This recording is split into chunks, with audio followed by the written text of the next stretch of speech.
everyone, welcome to Special Presentation with Mike and Ethan. Or Alf will not be seen tonight. oh, that's beautiful, Mike. Have you been taking lessons? I've been working on this on the side for a little while, and I just decided to bust it out tonight. There's a Wow. special little treat considering we're talking about something very near and dear to my heart. Not really, actually, not at all. Here is a joke from 1980. Mike, what do you call a dog with wings? What do you call a dog with wings, Ethan? Linda McCartney! Oh! Oh! Oh! Zing! Oh man, I wouldn't want to be Linda McCartney right now. Yeah. Oh, got her. Yeah, especially with the whole being dead thing. But, Oh, is she dead? that's- Oh, she's dead. Yeah. Oh, geez. Yeah, she died a few years ago, yeah. Oh boy. Well, she just can't catch a break. You know. Now I have a question: is Linda McCartney like? I assume from that joke, Linda McCartney is disliked in some quarters. Is that the case? I think that she had a sort of reputation for being the other Yoko. Okay. Yoko Ono, who, somebody just pointed out recently that it's weird that people actually knew of her before she started dating John Lennon. She wasn't just nobody, she was actually a well-known performance artist, and then she started dating John Lennon. Like Grimes. Yeah, exactly. Yeah, I was like, well, to be fair, I never heard of Grimes before that. So Yeah, me neither. But I'm told people actually, have heard no, of I think I saw a picture of her once because somebody posted a picture of Grimes with her green hair with the caption, "Hey Moose, where's Alistair? I don't know." I just always see her as you're like, yeah, Grimes or Grimy as she's known to her friends. Yeah, every time I think of Grimes, I'm like, oh, Frank Grimes from The Simpsons. Is there any other Grimes? I guess there's the one from the song from Little House in the Big Woods. Oh. Old Grimes is dead, that good old man. He never shall see him more. Man, well, I am not familiar with that song.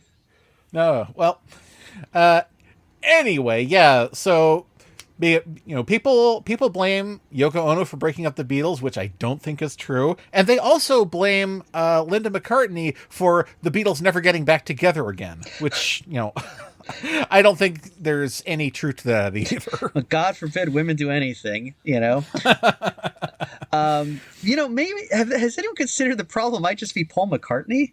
Yeah, it might be. I mean, if you ask Gen Zs, they hate John Lennon. They think he's the worst person in the world. Oh, really? But yeah, I don't know why. Oh. There's a lot of good reasons too. Most of which have something to do with the fact that he was an adult male who was born in like the 40s. So. Oh, I've heard that he was that in his personal life he left a lot to be desired. I heard he was. Yes, I've heard, his sons say that, when it comes to dads, he just, got high on the couch all day. So. Oh, there's a lot of dads who do that, I guess. But yes. I did hear, he was not a very attentive father and possibly too attentive as a husband with his fists, if you know what I mean. Ooh, yeah. But I'm curious, is there any, does Gen Z dislike him for his professional thing? Like, is it his music they don't like, or is it just his personal it feels behavior? like it's because of those reasons they discount the music. Okay. Well, which is, sort of weird because when I was a teenager, we liked the Beatles so much that we had an entire genre that just sounded like the Beatles, and it was called alternative, and it was on every day on MTV. I remember that. Man, so a better time. Have we spoken about the Flintstones and the Beatles on this show?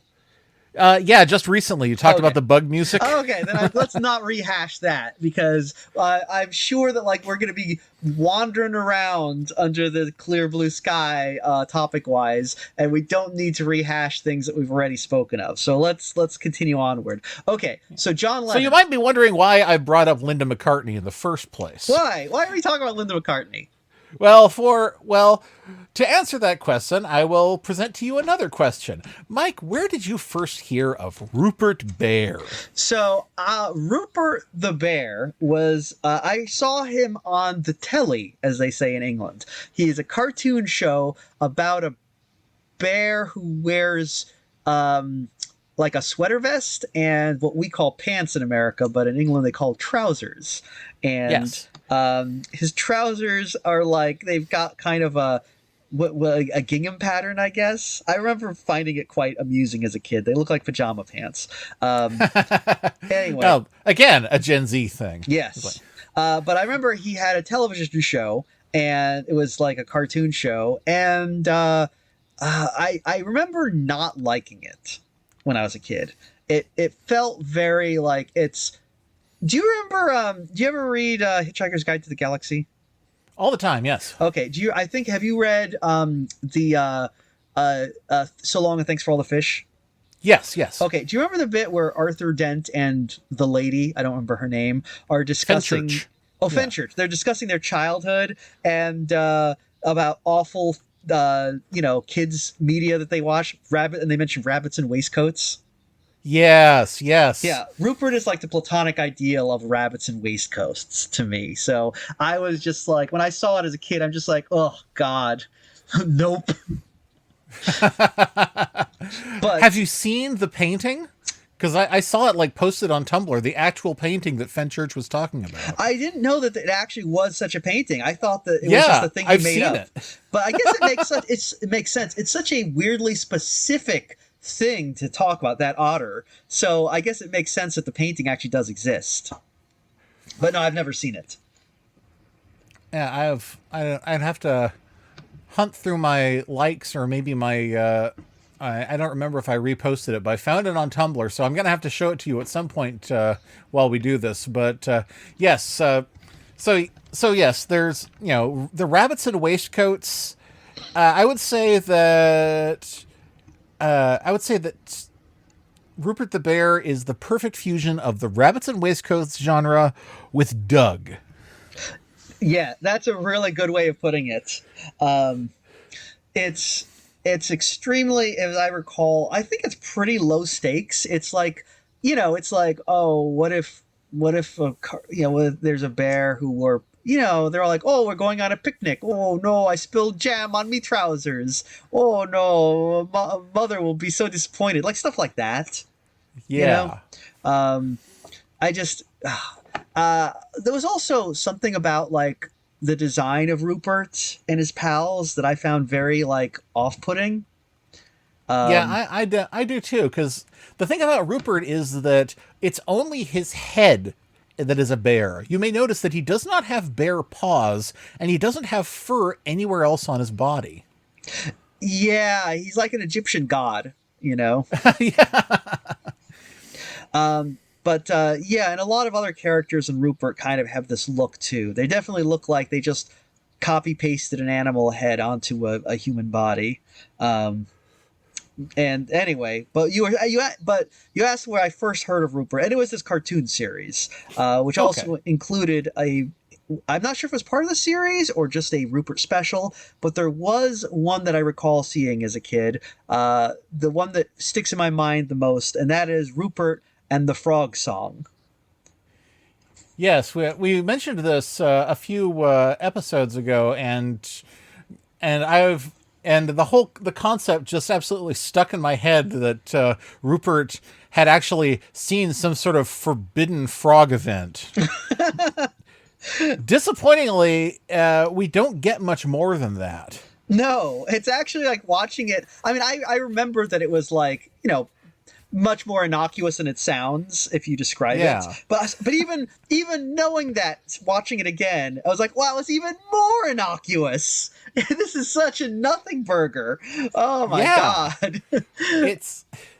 And now you might be wondering why we brought up Linda McCartney in the first place.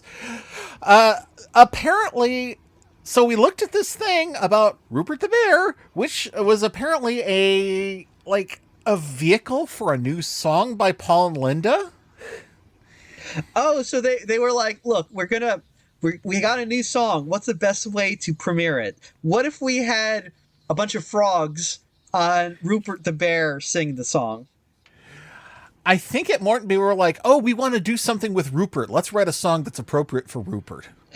I mean, the song is not inappropriate for Rupert. So the song is, if the point of this was to sell you on the song, I don't mind the song. The only problem with the song is that like almost all British pop songs that are an attempt to sell something for Christmas, of which there are a lot, there's way the hell too much child chorus. Yeah. Yes.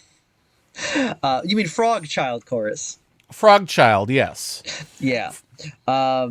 So I guess I didn't realize that this was actually that was, as a kid I didn't know this was a Linda and Paul McCartney song on this Frog song. I didn't realize that. Yeah. But I'm not sure if I knew who. I'm sure I didn't know who Paul McCartney was. I think I first learned who Paul McCartney was when Garth did an impression of him on Wayne's World. Did you ever see Rupert as a kid or know of him? Oh, okay. That's right. I was getting to that. Okay. No, we never had Rupert on TV in America. Where I learned about Rupert, brace yourself. You're not prepared for this. Mm-hmm. I learned about Rupert from origami books. What? Explain. I need closure on this anecdote. Now, the funny thing is, British kids who grew up with Rupert are like, oh, of course you did. But Americans are probably like, what the fuck does Rupert have to do with origami? What the hell does a British comic strip? This is a comic strip, by the way. That's right. It's a comic strip that runs in British newspapers. Yes. It's from Punch, and it's 108 years old, and it looks It looks every day of it. Anyway, so tell us about this origami book. Okay, I'm going to read to you the entire article, here it comes, from the book Complete Origami by Eric Kennaway, which has, under the heading of Rupert Annuals, can you remember the circumstances of your first encounter with paper folding? Perhaps for you, as for many people, it took place somewhere between the yellow covers of a Rupert Annual, all of which have featured paper folding regularly since World War II. The early post-war annuals even introduced paper folding into the stories themselves. Yeah, of course. Yeah. This is all stuff which I'm very familiar with, and that was definitely not word salad. I understood everything. I'm definitely familiar with the concept of a Rupert Annual. Okay. What is a Rupert? I assume. Okay, I'm just going to assume that when they say a Rupert Annual, it's like when they just like once a year they just put out a big like an omnibus of all the Rupert comics that like came out that year. Yeah, it's the equivalent of, Rupert rounds out, Rupert worldwide. Gotcha. Okay, that makes sense. I gotcha. Okay, so apparently Rupert featured paper folding in his annuals, is what I'm hearing. Yes, I guess he's not the original creator, but co-creator Alfred Bestall was interested in paper folding because he had been taught to fold a paper boat by an entertainer at a Christmas party in 1899. Okay. And apparently he was a big origami fan, was in fact the president of the British Origami Society when he died in 1986 at age 93. Wow. Okay. I mean, I guess that's cool. I can't throw stones at it. It's like, it's kind of funny that he's like, oh yeah, some guy showed me how to make a paper boat, and I have from that I have a lifelong love of origami. It's like, yeah, there's stranger origin stories. That's definitely. I mean, I have a lifelong love of origami just because I found an origami book in my first grade class, and I was like, wow, this is gold. This is the kind of thing I can really hyperfixate on. Yeah. So I'll say this. I would just suspect that like the Rupert creator Alfred, was he Bassior? Bestall, yeah. Bestall. The best of all. I mean, I'll just say like, well, maybe his contributions to origami are better than his contributions to comics. There, yeah. I said it. Well, sorry. The interest. I don't know if I disagree with you, because when he was doing Rupert, Alfred Bestall had a few interesting limitations, one of which was no villains. Okay, all right. I see that he's going he's trying to do that like Gene Roddenberry no conflict thing. Yeah. But it wasn't his idea. It says that the Daily Express children's editor had a single instruction for Bestall, which was no evil characters, fairies, or magic. What? That's lame. Interesting that no fairies. Yeah. What's up with that? It's like, was there? I'm assuming that there was just a glut of children's entertainment featuring fairies and magic. I assume that's why this was, and not because this editor just like really hated fairies for some reason. It would be hilarious if it was because this editor was fooled by the children who cut out fairies to make it look like they were being photographed with them. Oh yeah, it was actually Sir Conan Doyle was like the editor. Except then he'd be like, except he'd be like J. Jonah Jameson. It's like, I want pictures of fairies on my desk. I'm kind of disappointed that Vestal didn't see those, like, no evil characters, fairies, or magic, and be like, okay, and take it into hard sci-fi. I mean, yeah, just do the cold equation. Yeah. Here's your conflict. Yes, and introduce a villain who is completely amoral. They're not evil. They're just doing it all for the good of humanity. Yeah, exactly. So, okay, so he created Rupert with no villains, no fairies, and no magic. So technically, he did not create Rupert. Rupert was created by a Mary Tourtel. Oh, interesting. I bet she doesn't get any credit for it because she's a woman. He is the second creator of, the second artist for Rupert, but he did it for so much longer than she did that he tends to be, overlooked. She did Rupert for 15 years, and he did for some 50. So, all right, fair. I guess he probably left a bigger mark on the Rupert canon than she did. Yes. Okay, so as we said before, Rupert is basically, he's a bear. He lives in a town. It's busy town, basically, I guess, except British. He's a child with a bear's head who lives in a town of children with animal heads. Yes, he lives in not quite. I guess the elephant boy has Soolms for hands too. Yeah, they live in Nutwood, and Nutwood. Yes, and according to Wikipedia, Nutwood. Rupert's animal friends are usually referred to as his chums or pals. There's his best friend Bill Badger, and also there's an elephant. Bilbo Badger. Not Bilbo. No, there's Edward Trunk, the elephant. Edward Trunk. Willie, who's a mouse. Pong Ping, who is a Pekingese. Ah, well. Oh, that did not age well. At least he's not an oriental skyfish. There you go. Yeah, you mean the oriental nightfish. Nightfish, right. Yeah, I have a feeling we're gonna get to that because and then there's Podgy Pig, Bingo the Podgy. Podgy. He's Podgy Pig. He's a pig. Not Pudgy. No, this is not the monster from Power Rangers wearing a Spartan helmet. No, it's Podgy because this is England and they call things Podgy. It's like Podgy. It's England is one of those places where very often they'll have words that sound very similar to American words, but just slightly off, just enough to trigger your misophonia. Yeah. Like, I hear these British words and they like make me angry because they're like you're almost right but not quite. Like when it's like, oh boy, you should have a podgy arse, mum. It's like what? No, you're off by one letter on each of those things. It's chowder. Say it right or I'll kill you. Yeah, exactly. Oh. So anyway. But there's a bunch of animal people who live in the town of Nutwood, where Rupert has adventures. I remember none of them from even though I saw this fairly regularly as a child. It was just on TV, so I would catch it.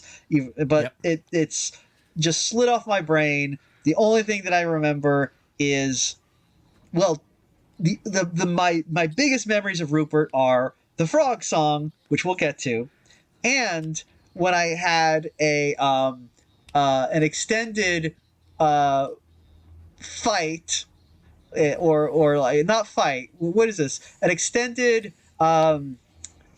state rivalry. An extended state of being an internet nemesis with a guy who loved drawing pictures of like. His thing was like, what if the child characters on Rupert were taken by avuncular, mustached, chubby adult relatives to get ice cream?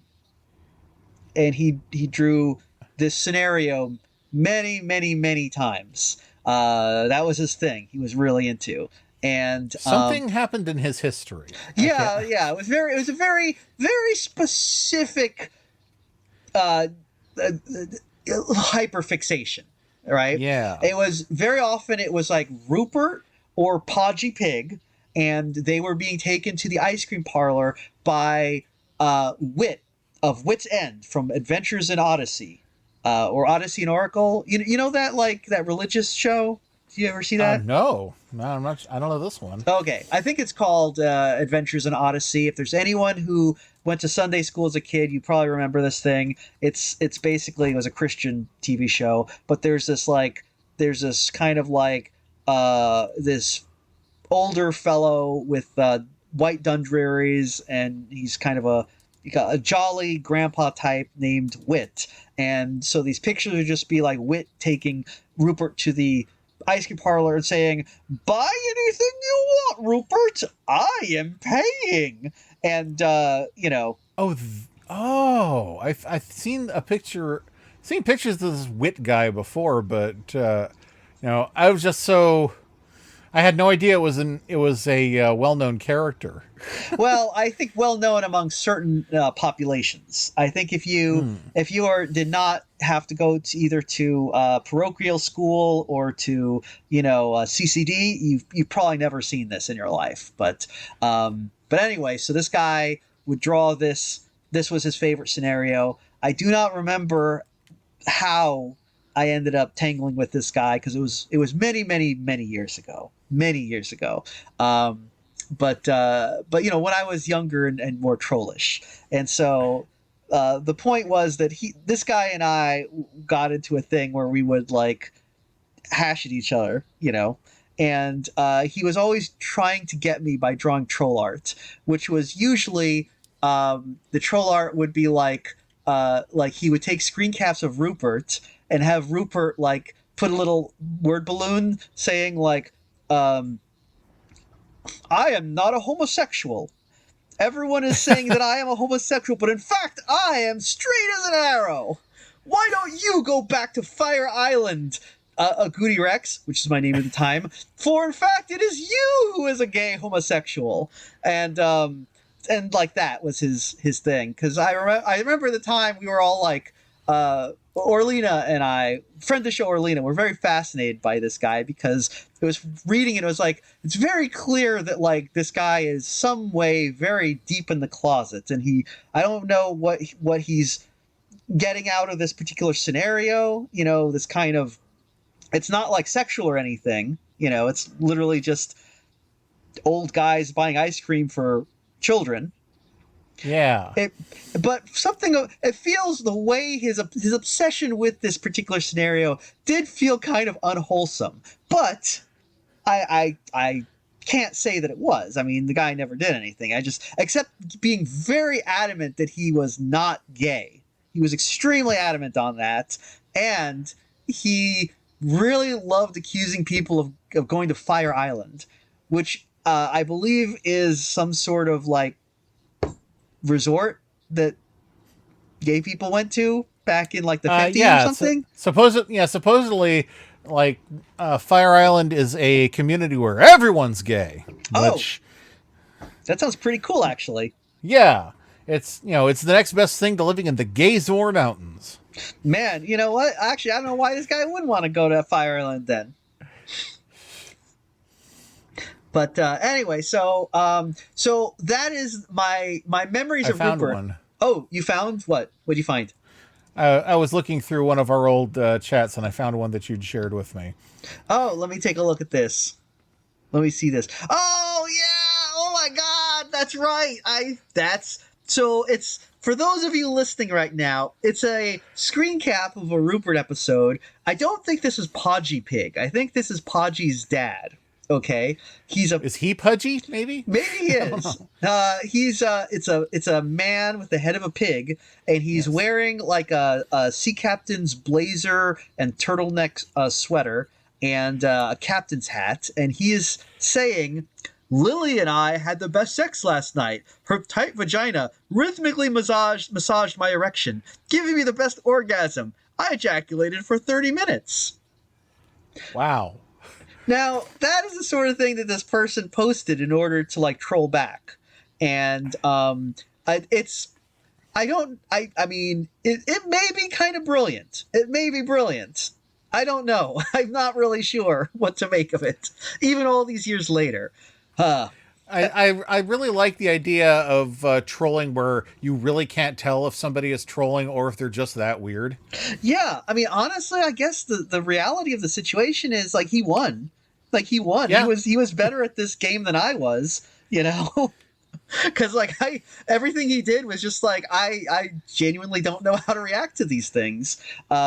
Anyway, but like he did like Rupert. He was a big Rupert fan, and so that and the frog song are really the only things I remember in it substantially about Rupert the Bear and the entirety of Rupert Bear's universe. I think he fought some elves and dragons and stuff at one point, but I guess there were no magic. I guess they loosened the restrictions on magic and fairies then. Yeah.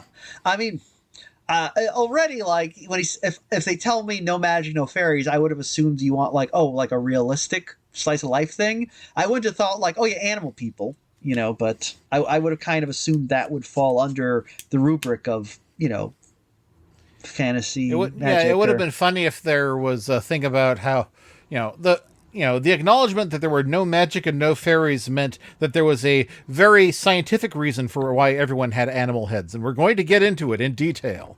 I was just about to say, it's like the island of Dr. Moreau, but then I remembered, if you've read the League of Extraordinary Gentlemen by Rupert is on the island of Dr. Moreau in that. Yes. And, now they could call him Rupert because now he's definitely in the public domain, being 105 years old.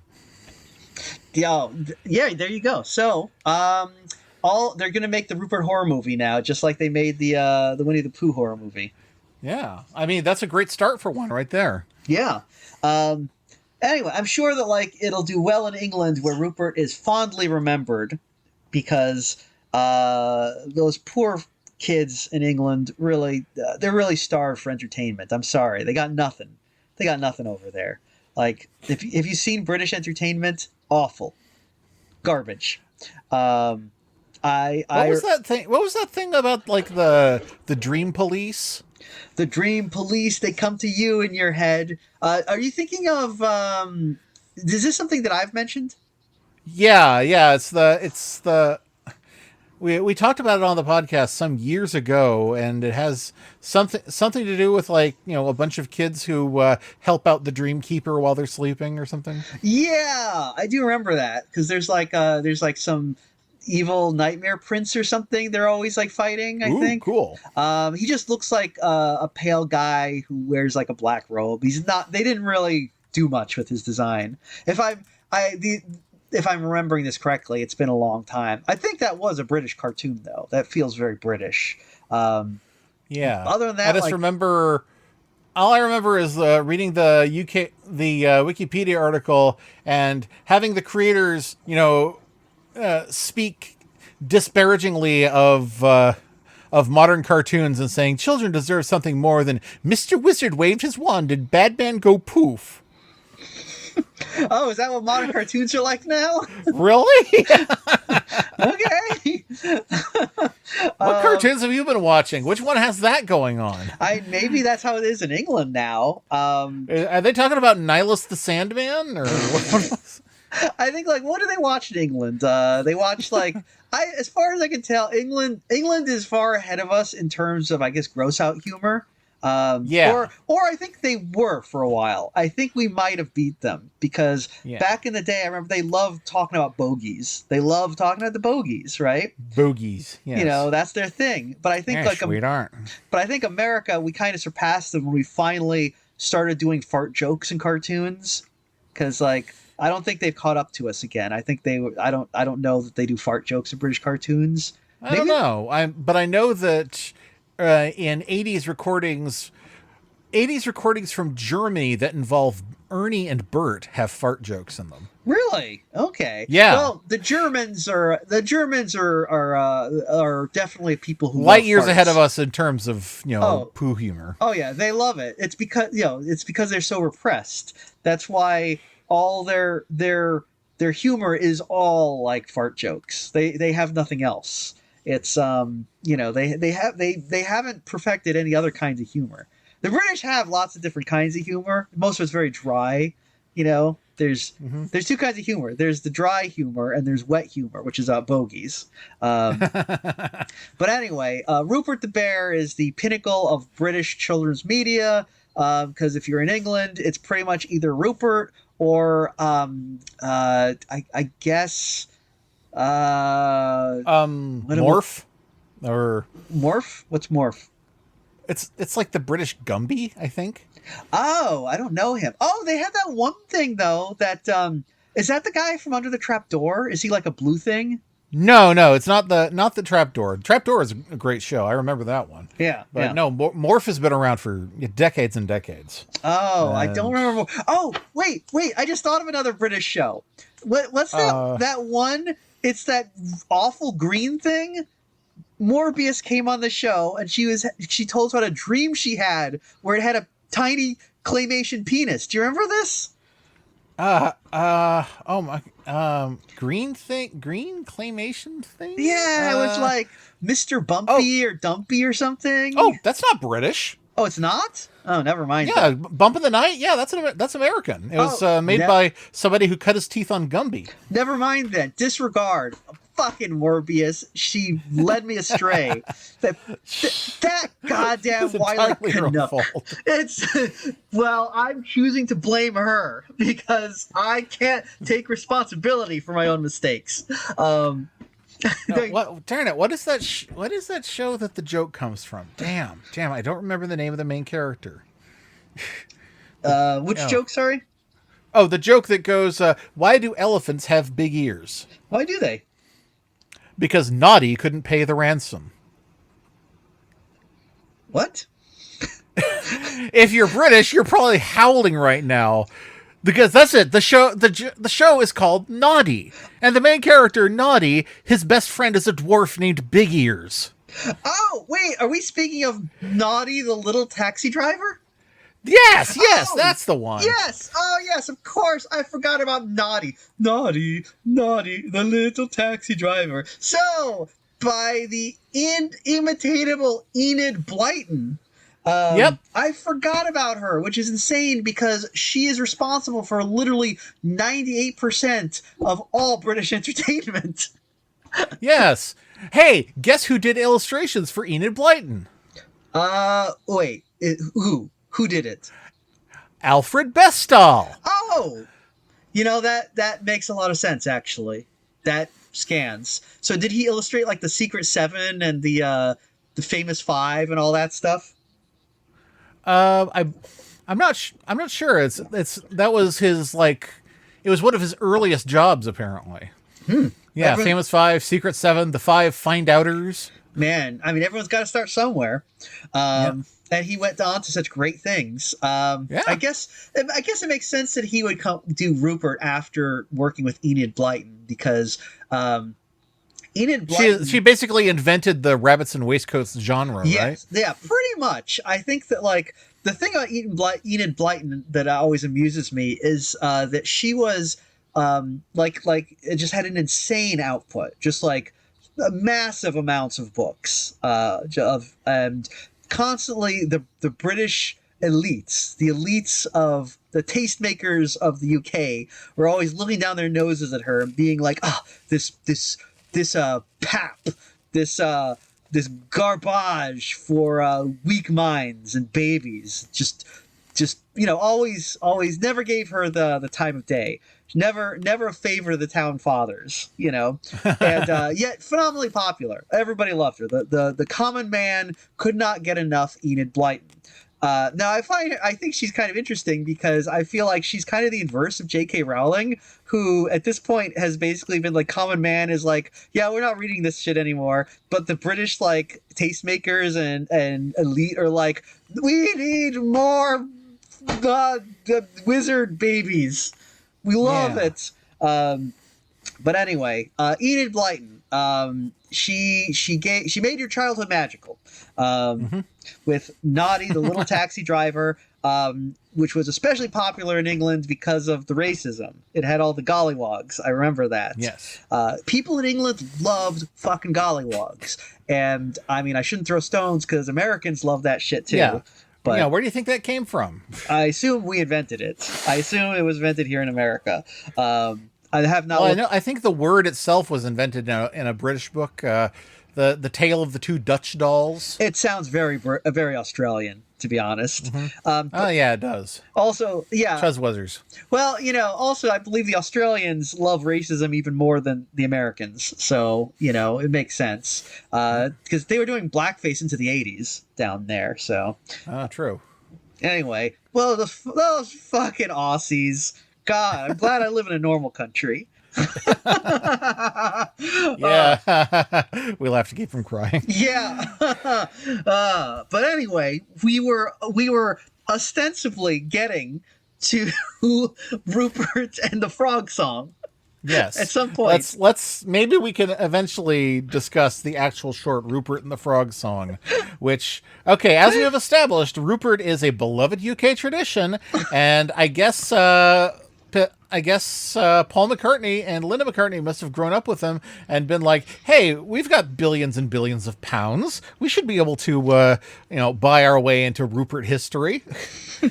And which, is probably a pretty rude way to assume, but, I don't know. I mean, I don't know how this happened. I just know that when I saw it on television, I feel like I could be wrong on this because memory is a fallible thing, but I very distinctly remember that there was like a live action bumper before this, which involved Paul McCartney like wandering around in like an attic nursery and finding a toy chest and finding a book about Rupert and being like, Rupert the bear, and like opening it and like, and then we go to the cartoon. I remember this. I don't know if it actually happened or maybe it's a false memory, but it does not appear. No, it says that it recounts that entirely on the Wikipedia page. Oh, okay, never mind. Well, I'm glad we have. So unless you edited the Wikipedia page. No, it exists. So I'm glad the Wikipedia page, we have a Wikipedia page specifically for the Frog Song thing. Yes, we do. Oh, okay, excellent. I should have been there. I should have been looking at that instead of the fucking just regular Rupert thing. Fucking Rupert. Okay. Yeah. Where apparently McCartney had been planning to do a Rupert film since the early 70s. This finally came out in 1984. Oh. So, okay. Huh. So Paul McCartney had been really, really pushing for Rupert for a long time. Yes. Apparently he has a song called Little Lamb Dragonfly. I don't know this one, but it was originally going to be part of Rupert and the Frog Song. But it came out in like 73. So he'd been working on this for a long time. So this is another thing like Robot Man, where it's a weird British novelty project. Huh. Okay. So, So this was actually released in theaters. No, I think it aired on television. But No. Oh wait, no. It actually. Well, wait a second. According to Wikipedia, the film was released theatrically, apparently as a short, before McCartney's film "Giving My Regards to Broad Street." oh, okay. And So this is the British equivalent of Mickey's Christmas Carol. yes, and it looks like while the actual film was poorly received, the short was highly acclaimed and won a BAFTA. Oh my goodness. I'm just looking at Give My Regards to Broad Street, and it turns out there's a character played by someone whose name is Giant Haystacks. I'm sure. Apparently, he's a British-Irish professional wrestler. What's the name again? Sorry. Giant Haystacks. Well, you know what? He looks not unlike Billy and Benny Maguire. Oh boy. Okay. Well, it's a good name. It's a good name. Giant Haystacks. Giant Haystacks. Okay. Well, does he have a girlfriend named Butterscotch? Okay. So let's Rupert the Frog Song. Yeah. Okay, so let's look at Rupert and the Frog Song. Yes. So the oh god. So the version I saw, we had the little thing, the little bumper of the car. We had the Fish Heads Entertainment presents thing at the beginning. But yes, so we don't have the live action Paul McCartney on the VHS release. Instead, we get the FHE, which that's the mark of quality. In the 80s, you knew you were going to get some good shit if you saw that logo. Yeah. That's even better than the High Tops logo. What? You never saw, what is it, High Tops? Wasn't that like another thing that... yeah, High Tops. I remember Wait, didn't we just... That's right, we just watched we watched Mad Balls. That was on High Tops. Yeah, exactly. There you go. Now, more recently, if you've seen stuff, a lot of that stuff seems to have been picked up by... what is it, like Wind Creek or Mill Creek Entertainment. Mill Creek, yeah. Who I think are either the owners or are owned by Cookie Jar. I believe so. I've heard that too. I do like Mill Creek though, because their slogan is the alternative to what the world needs. And it's like every time I hear it, I'm like, I don't think that means what you think it means. I mean, Mill Creek, isn't that like one of the brands that Aldi produces their own cereal under? It definitely sounds like it. It definitely sounds much more like a cereal company than a children's media conglomerate. Mill Creek. Yeah. Cartoons just like Grandma used to make. Piping hot from the oven. Yeah. Grandma knows you love these cartoons with the robots flying around shooting, so I made you one special. Oh my god, it's just like when you go to gotta love when Grandma goes to the store. It's like, I heard you like those cartoons, so it's like, I heard you like that Pokemon, so that anime Pokemon, so I got you a nice anime from the store. It's called Legend of the Overfiend. It's called Ratatouille.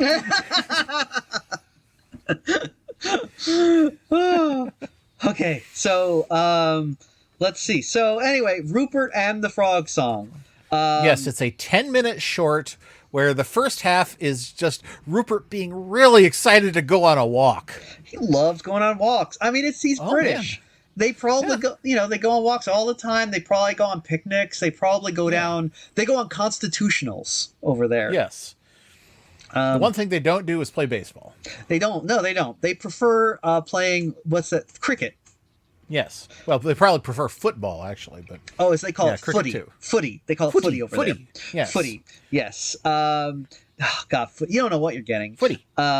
So Rupert is not playing footy tonight. He is going for a walk. He meets Bill Badger and Edward Trunk, but they're too busy to go on the walk with him. So yes. Bill Badger has his little brother, Baby Badger, I guess. Yeah, Baby Badger. Baby Badger. Not the mama. Baby Badger. So basically, Rupert then Boy, it's gonna be hard to drag out this description, but Yeah. so I guess let's. So Rupert is like, yeah, sucks to be you. I'm gonna go on a walk. Doop de doop de doo. Walking. La la la.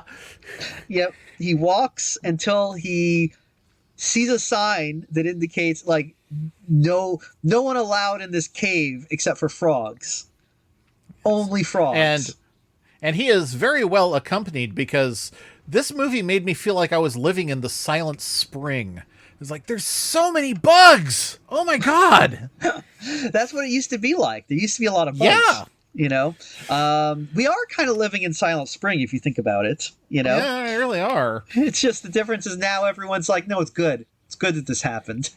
It's good that there's no biodiversity anymore.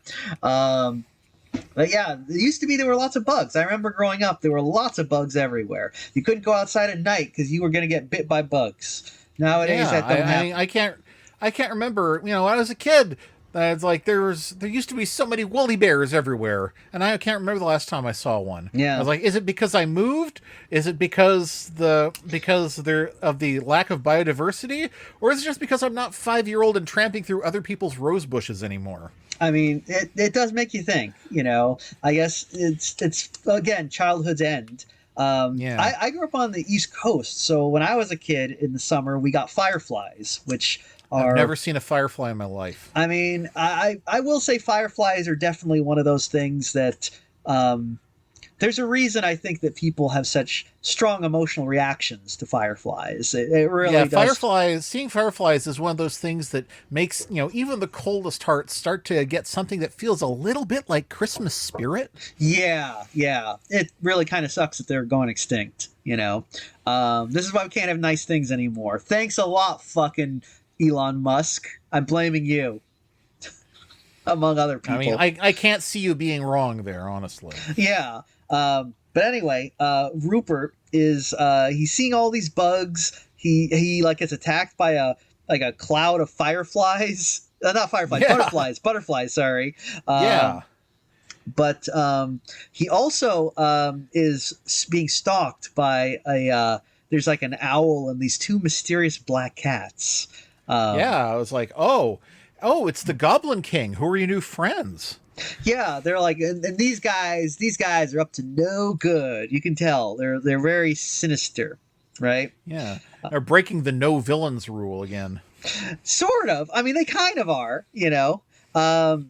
I guess it's not villains; it's no evil people, and I guess no one here is necessarily evil. They're just, you know, doing what animals do. Yeah, I mean, technically, the cats never do anything. They're just They just kind of follow. The owl does attempt something, but you know, you could just say like, you know, he's doing what owls do. They get hungry. Yep.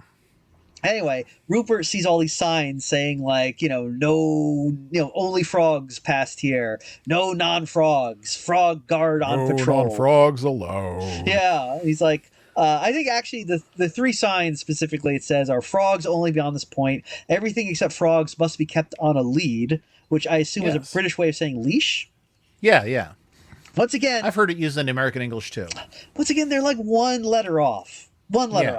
And then frog guards operating, and these when he goes further, we do actually see a couple of these frog guards, and they are kind of sinister a little bit. A little bit, yeah, but not so frightening that that a bear would be afraid. No. I mean, I think like I guess like I'm trying to like play up the just how strange and like the kind of like the sinister aspects of witnessing this forbidden occult frog happening, but there's not much there. So you really thought, it really did feel like there was going to be something where, you know, all the frogs see him at once and they start pointing and howling. Yeah, for real, it really did feel that way because they really play up the fact that no one should see this. Like Rupert goes in and all the frogs are waiting for the big show, and there's a father and son frog pair here, and the father frog is like, this only happens once every like 500 years, you know? Yeah. And he says, so if you don't pipe down, I won't take you again next time. which is it's pretty amusing. That's the best line. Yeah. Now I think Paul McCartney did the voice of the baby frog in this. Oh, did he really? Okay. Yeah, according to Wikipedia. Was Linda the dad? No, the dad was done by someone named Windsor Davies, and June Whitfield is Rupert's mother. But Paul McCartney played Rupert, Edward, Bill, and the boy frog. Oh, okay. So he was all of the child voices. Yes. Interesting. Well, I mean, he has a range. Yeah, and I assume he did some of the singing too. Yes. So the frogs sing. They sing a song called "We All Stand Together," which is it goes on for a while, and there's a lot of interesting visuals. There's the fish from the Brave Little Toaster is there. Yeah, I thought frogs only beyond this point, but apparently they yeah. But there's a lot of bugs taking part in it too. Also, we continuously cut back to the bass frogs, who are these nearly spherical things that are just sort of burping out the chorus. Yes, as frogs do. They have bow ties. Yes, kind of pasted onto their inflatable frog bottles or whatever you call those things. Throat sack. Yeah, there you go. One thing I think is interesting is that any frog that is coded female is wearing a dress. Yeah, typical cartoon logic. It is interesting because we've discussed in previous episodes this weird thing on with furry media where it's like, okay, are the animals actually wearing clothes or not? And this is an interesting thing because, once again, certain animals are human in this world. Yes. And certain animals are not. Like, Rupert is obviously a human. He lives in a house. He wears clothes. He behaves like a human. The cats and the owls seem to be just normal animals. Then you get the frogs, who are this kind of weird in-between thing because they're obviously sentient. They wear some clothes, but they seem to live as frogs do in a frog world, Yes. So... and they have fireflies performing with them that you would think would be food, but they are perfectly happy to be part of the chorus. Yeah, so this frog world doesn't make a whole lot of sense, but, it's to be expected. Mm-hmm. Anyway, they do a lot of singing. Eventually... And then, at the climax, what appear to be the king and queen of frogs rise up in a shimmery display. Yes, and it's very low and green. It feels like very operatic. Anything with frogs is low and green. That's for sure. They made an opera for little frogs called Low and Green. There's one for cows. Thank you, too. Robin. Yeah. But then the owl swoops down and Rupert yells, "Look out!" and all the frogs leave. Yeah, all the frogs leave at once, and I guess Rupert saved them. But what's weird, what I think they should have followed up on is the fact that the owl is going straight for the king. So it's like, what? He's like, this is the end of all frogs! Down! He's like, Sic Semper Tyrannis is what that owl was thinking.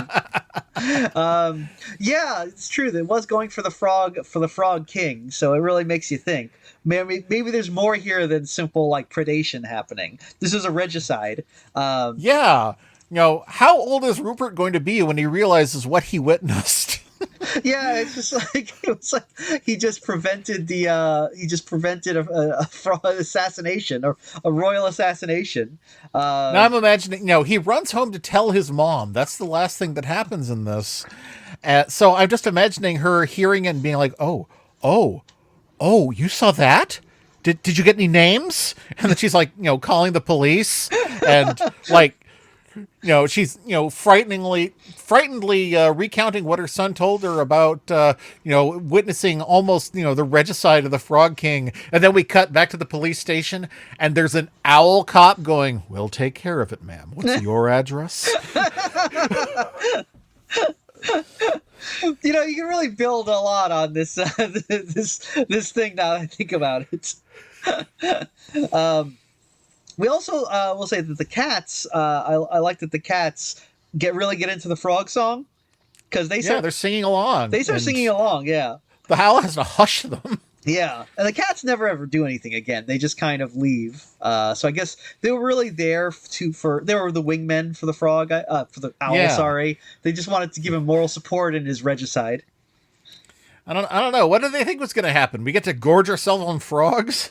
I mean, I guess cats would probably eat frogs if they had the opportunity. Yeah. You know. I know they don't eat toads because toads have poison glands that frogs don't. Oh yeah, don't eat toads.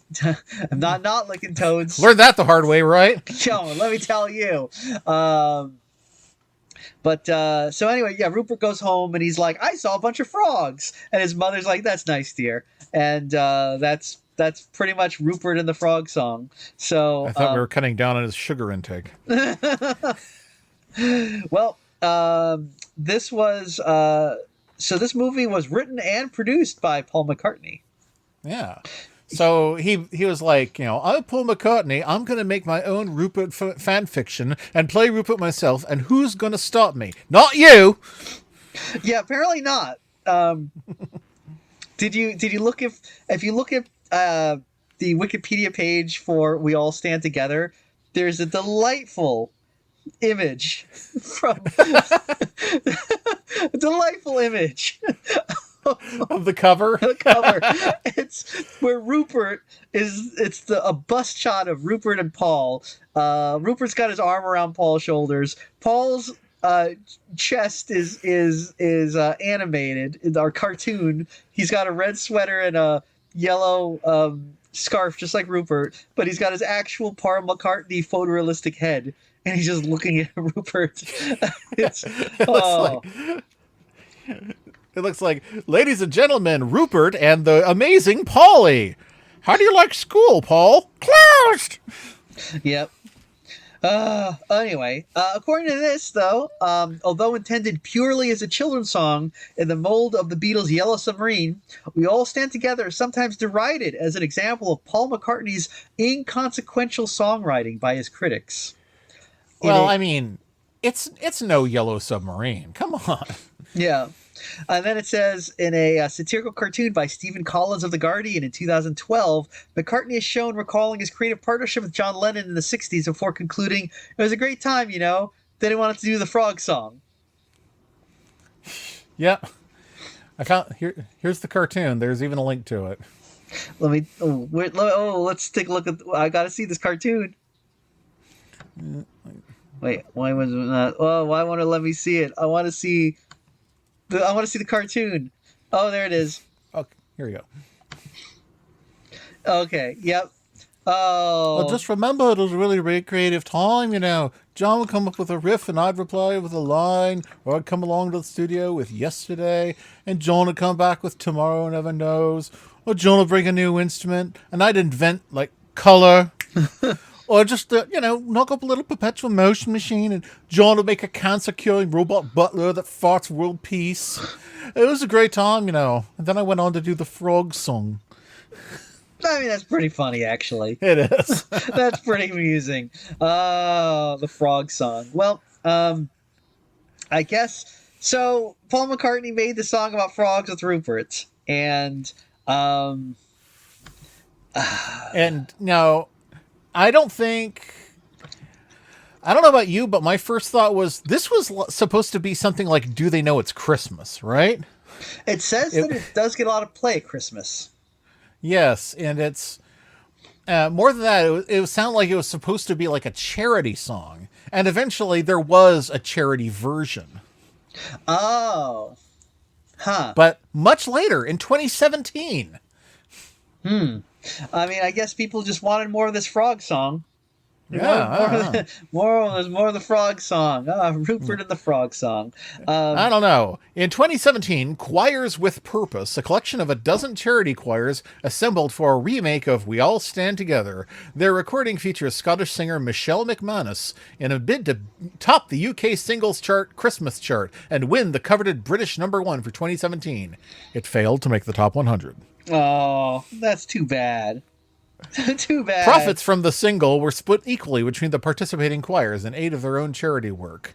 And I'm just imagining, like, when Marge lost on Jeopardy, and they made her pay back the money that she was in the red for. Yeah, it does have that feel. Um, well, so Rupert and the Frog Song, they have Rupert and the Frog Song. yeah. Um, However, that's not the only thing on this FHE tape. oh, I forgot there was other stuff for reasons. Yes, there are two other songs by Linda McCartney appear as part of this 22-minute video. I mean, One of them is what is it? Seaside Woman. yes. Winner of the Golden Palm for Best Short Subject at the Cannes Film Festival, 1980. Yeah. I mean, this one is really nice. I guess it's like a portrait of Caribbean life or possibly coastal Africa. I'm not quite sure where it's supposed to be. yeah, it's not really clear. It does appear to be a place where there's a black population, but a lot of white tourists. So Yeah. So it could be Jamaica? it could I be. don't know. I'm assuming it's probably Caribbean is the idea, but it's. I thought this one was actually pretty cute. Yeah. I think it's this is one of those ones where it's just like a different idiom of drawing people, because at first I was like, oh, you're drawing black people with jet black skin. I don't know. But yeah. but they're not really that offensive. Because they're beautifully animated. They have absolutely, expressive faces that do not look in any way like a caricature. Yeah. So, it almost feels like, it's like the opening credits to Whose Line Is It Anyway? Those guys aren't really in blackface. They're just silhouettes. It reminds me, the style does have a little bit of, I can't think of, I guess like Sailor and the Devil kind of the feel to it. If you remember that one? I was reminded of that too. It felt a lot like the Sailor and the Devil. Yeah, it's one of those things where you feel, like you said, it's kind of like a different idiom. So it does, bear, it does look, bear some unfortunate similarities to, like, the Gollywog style. But I feel like it's done in a way where it's that kind of cutout style where it's where it becomes its own thing. And especially when you see the bits with the very grotesque, like, kind of white tourists on the beach. Yeah, I like how they're even more grotesque. Yeah, like, that's really I think funny. That really kind of helps, like, you're watching, like, and it kind of, like, it kind of puts you a little bit at ease, because it's like, oh, it's not just like this isn't making fun of black people, which is kind of what the Gollywog style is about. This is not that. Oh yeah, there's this shot where one of the white people taps another on the shoulder, and he takes a photo of the black woman going by with her laundry. Yeah, very Lilo and Stitch this moment, Yeah. I definitely feel like this is the kind of thing that Linda probably witnessed a lot of during her charity work. Yeah. The song is pretty good. I actually really like the song too. Yeah, I like the song. It's a very fun little ditty. It reminds me a lot of vibe-wise of, oh God, I don't know. What is that song about the being in the marketplace? Oh, Obladi? Yeah, Obladi. It's kind of got a little bit of that vibe to it. Yeah. And and it's just, I also really like the bit where, like, it's this little girl kind of talking about her life in her daily life in a seaside town, with her dad as a fisherman, and mom holding down the fort and also fixing the nets while he's gone. Yeah, and I really like the bit near the end. I think it's near the end where the girl is in bed. It's the end of the day. She's had a big day of childish adventures or whatever, and you see, like, her parents kind of, like, dad's got his hand, arm around mom's shoulders, and they're kind of watching her, and it's probably because, like, I just recently got a niece, like, my sister just had a baby, so I'm really all of a sudden like I'm really sloppy about like children all of a sudden, know, and I'm just like, oh, it's so nice, this nice family. Oh, that's yeah. adorable. That's sweet. I like this. It is a really nice family. I mean, I especially like that. We have this very short, plump, rotund mother, and dad is this statue. He's this Adonis, and then he just grabs her like she's the most beautiful woman in the world because to him she is. It's very sweet. I really like this. I feel like there's a lot of in this little music video, which is very like animated, like it is constantly in motion. Mm-hmm. And but they pack a lot of feeling into this one, and it hits a lot better, I think. Not that the Rupert and the Frog song, it's fine for what it is. It's fine, Yeah. but like there's not a lot there with Rupert. It's just, oh, Rupert saw some frogs, okay. Whereas this one, it's like, look, we're getting like a whole like, you get It creates a little world in just like 6 minutes. yeah, If that. yeah. So that's a fun one, and like I had not seen this one before, so and I think it ends with actual photographs. I assume from Linda McCartney's Yeah. files. From her various tours of duty. Yeah. And yes, I'm still not quite sure where this community is. Yeah, I know, it is largely photos of black people in, European influenced Western clothing. So I can only assume that since no one is wearing anything more traditional, then it's probably a island community. I mean it makes sense. But yeah, I thought I feel like it is by the seaside, so Yeah. and then I guess we get the Oriental Nightfish. Yeah, I was like, Oriental. I guess everyone gets a turn of the barrel here. Yeah, and this was made in the '80s, so I mean, times have changed. Yeah. Language is Actually, this different. one's from 77. Oh, so- okay. Well, I'll cut them some slack because I mean, like that was a word that was in common parlance at the time. Yeah, I don't think I stopped saying it until like 1992 or something. Right, so. right. But I don't think Orient. I don't know that this song actually means anything. I feel like this is a little more experimental. Yeah, this feels more like Linda McCartney being like, "Oh, I want to do my own heavy metal." Yeah, yeah. The song itself is like it's mostly instrumental. We get a few like repeated lines. It reminds me a little bit of oh god, I think it's an Adrian Belew song, the Dio Jinji, Gio Jinji. No idea. DOA Gingy. Let's see, Jinji. That sounds a little racist, actually. Maybe I'm trying to think like. Oh man, you think my wife would come busting into the room and correcting me at this point, which she usually does. Where's Batman when you need her? Yeah, like the one time when I actually might need it. Moody, Moody. She can't hear me. Oh well. It's anyway. Yeah, but no, this one's it's an interesting. It's this It's definitely much more visuals than music this time. Yeah, I don't think we ever actually see the Oriental Nightfish. Do we see the Oriental Nightfish in this video? No, it just seems to be like a blur. Yeah. And we also get some bare breasts in this FHE video. It was a different time, folks. Back in the 80s, they could put titties in cartoons for kids. Yep. Not like today. Thanks a lot, Obama.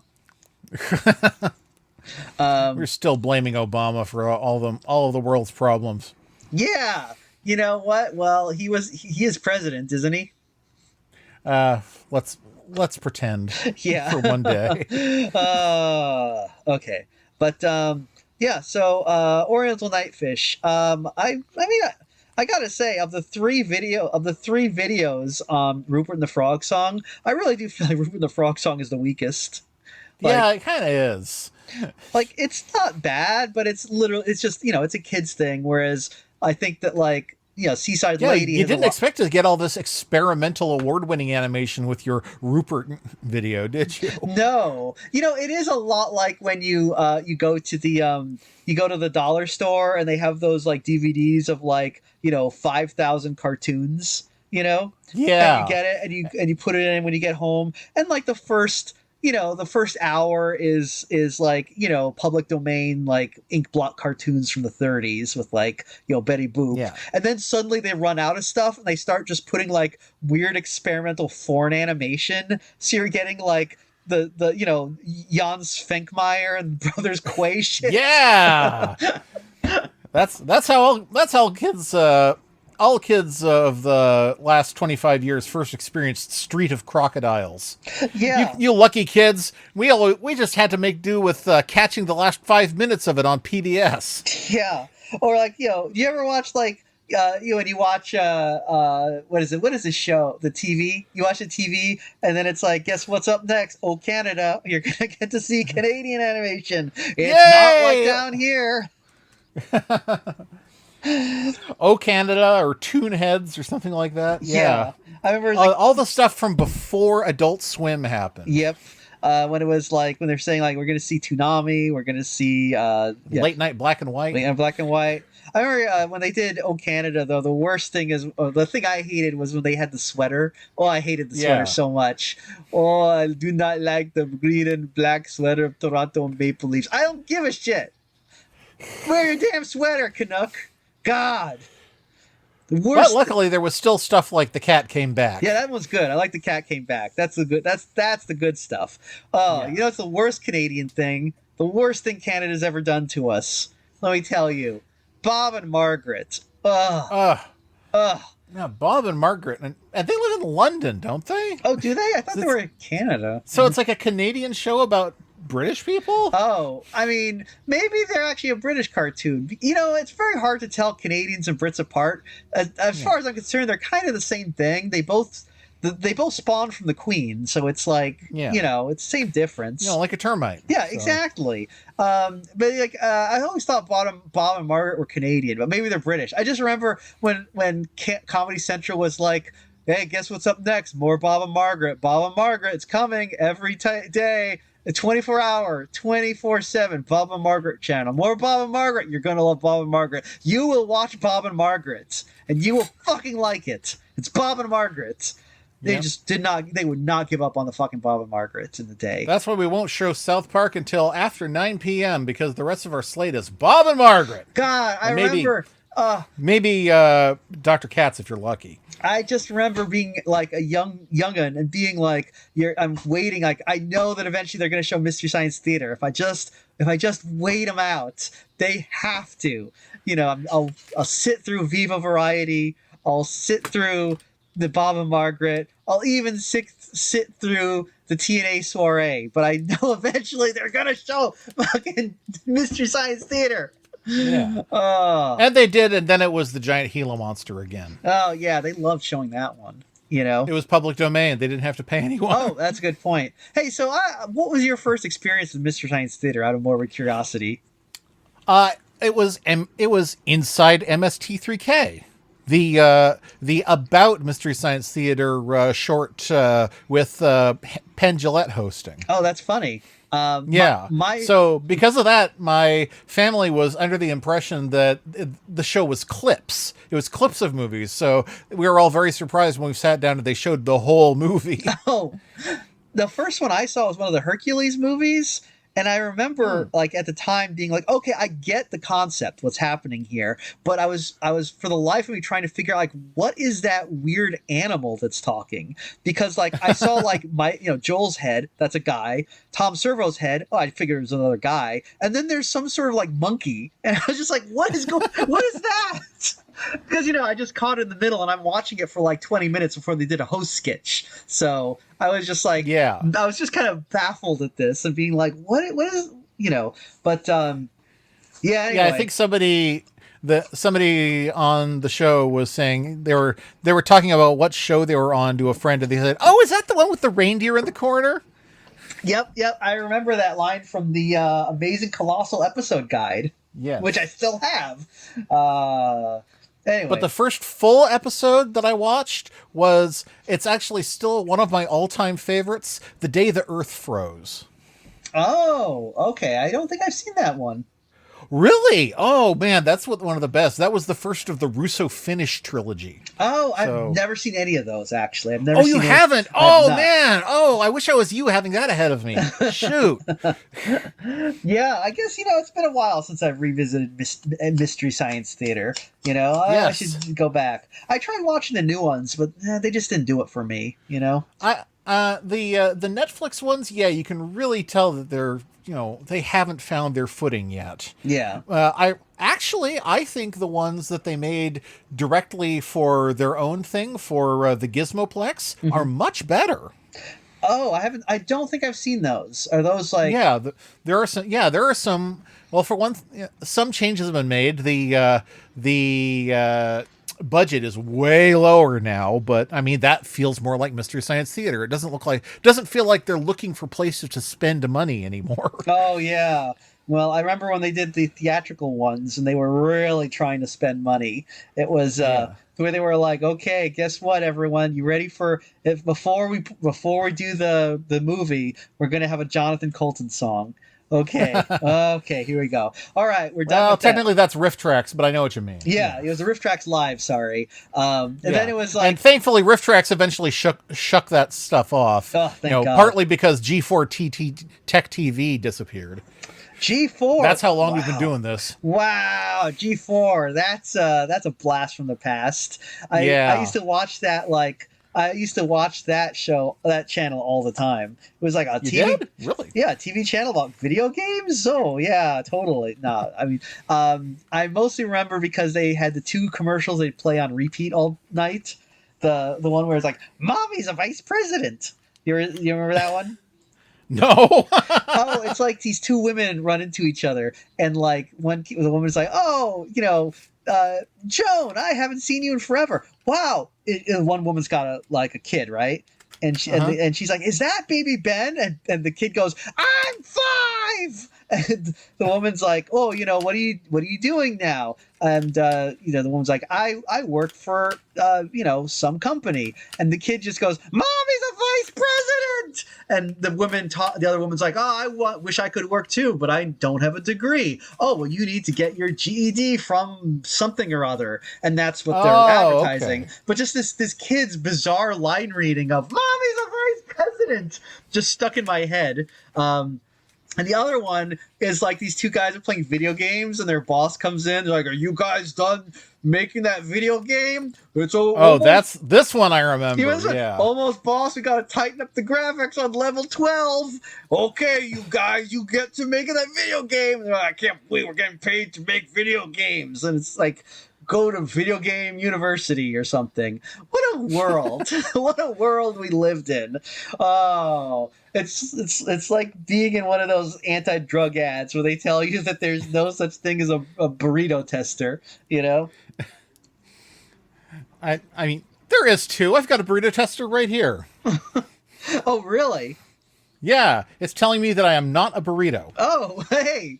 I guess I guess it must work. Yeah. Anyway, I guess Rupert and the Bear song. Rupert and the Frog song. Bear song. Yeah, it would be very funny if there was a later one where like Rupert is taking part in a some sort of choir thing that they've been practicing for, and then he looks toward the door, and there's like a frog in a little scarf who's watching him. No, there is a frog in a scarf in this one, so that's right. Guy. Maybe it's the kid frog from the other one. It's like, bears only do Daddy, this every Daddy, you won't believe what I just saw. Yes. Bears only do this once every 500 years, so Yeah, Rupert doesn't do anything bear-like. He doesn't hibernate or steal picnic baskets. Nope. Does he like honey? I don't know. Do bears like honey, or are they just eating the grubs? I think that they eat anything. Honestly, yeah. I don't know. They're omnivores. I do get the impression, honestly, from what little I remember of Rupert, that Rupert is basically like Tintin. He doesn't really have a personality. He just is there to experience adventures that happen to him. Okay. And you as the audience are supposed to be like, "Oh, he's my surrogate because he has no personality traits that conflict with mine, since he has none at all." Maybe I'm being unfair to Alfred Bester and Alfred his creation. Bester. Alfred, what's his Bestall, name? yeah. Bestall. Maybe I'm being Yes. unfair, but you know what? If you're a British person and you have a comment about this, why don't you stick it up your arse, as you say over there? Because I don't care. What? Whoa, tell we don't listen to what you guys think about anything. Yes.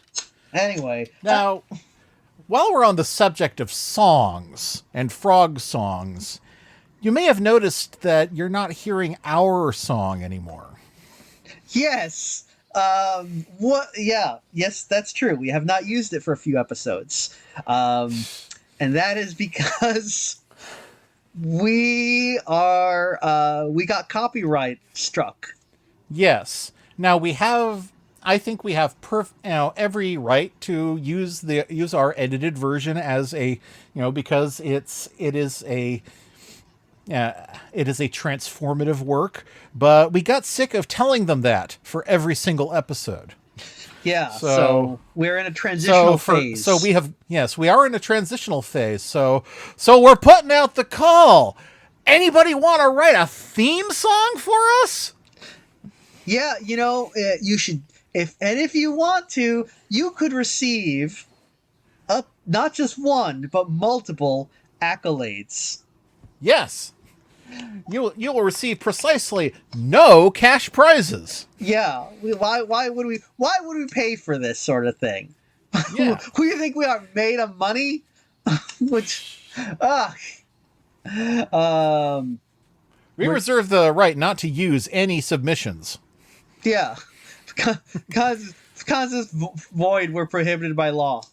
Yes. So if you don't hear a new guest written theme song for us, it's not because no one sent one in. It's because you're all bad. Yeah, you're probably all bad, so why even bother submitting one, to be honest? I'm sorry. I'm sorry. I mean, I love you guys. I love every fan that we have of this show, but you're all terrible. Yes. You're all terrible.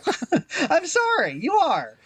I mean, of course you're terrible. That's why you like us. That's right. That's why you come and subject yourself to this abuse where we just talk about how bad you are. Or actually, it's mostly me. Ethan, you're the good cop. I'm the bad one, apparently. Yes. I leaven your brashness with a wry, endearing wisdom. That's what I do. That's exactly what you do. That is 100. Did you just make that up right now? Because that is exactly what you do. No, it's what Pat Oliphant said about Hobbes. Oh. Oh wait! For a second, I was blanking so hard. I was like, oh, like in the intro, right? Yeah, in the intro to one of the Calvin and Hobbes collections. I was thinking like, wait, when did Pat Oliphant interact with Hobbes? And I just had this vision of like, it must have been in like a Bloom County comic, where like they had the little Oliphant and they probably brought in Hobbes or something. And I was like, I'm sure this must have happened. And I just blanking. Hobbes has appeared a lot in Bloom County, and so has Pat Oliphant. But they kind of traveled in the same circles. So. Yeah, makes sense. All right. Well, I guess that's all we have to say about Rupert and the Frog song. That we said a lot about him, but mostly about other stuff. Arp. Yes. Now, if you want to know the words to the frog song, it goes arp, arp, arp, arp, arp, arp. Now you just do that for 5 minutes. Yeah, but and that's why Paul McCartney is. That's why he's a musical genius. Or Linda McCartney, one of the McCartneys. Oh. One or the other of them. Yeah. So, again, I want to apologize for that dated joke I made at the beginning. Well, you were just informing the people of its existence. Yes. Mm-hmm. Oh, it's not as funny as, why do elephants have big ears? But because Naughty can't pay the ransom. That's right. Oh, wait. Because they've. Okay, I get it now. I get it. I just got it. I know you explained it earlier, but I didn't really get it then. Now I do. Okay. Oh, British jokes. Oh, that's great. That's that dry British wit that we've all come to know and love.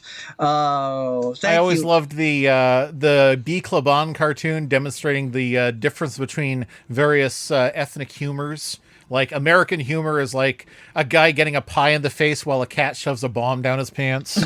And That's funny. And British humor is a woman bending down to pick up a coin while a man dressed in bra and panties pokes at her rump and says, buttocks.